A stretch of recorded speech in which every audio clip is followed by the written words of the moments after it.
Samantala, Senator Tolentino, isiniwalat na mayroong umanong mga espiyang itinanim ang China sa loob ng mga ahensya ng gobyerno. Brigada Ann Cortez, ibrigada mo! Brigada Live Report! Ibinahagi ni Senator Francis Tolentino sa naging Saturday News Forum na mayroon naman ng mga sleeper cells o espiya na ipinasok ang China sa bawat ahensya ng gobyerno. Bagamat tumanggi na itong magbigay pa ng kabuuan detalye dahil ipinapaubay na raw niya ito sa security officials.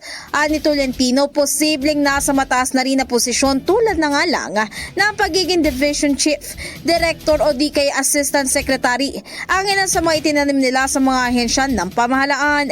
Kamakailan pinabulaanan ng China ang alekasyong meron silang ginagawang pakikialam sa halalan ng Pilipinas. In the heart of changing lives, ako si Brigada Ann Cortez ng 105.1 Brigada News FM Manila, the Music News Authority. Ang bahaging ito ay hatid sa atin ng Guard C Plus with Zinc Capsule. Always protektado ang kalusugan.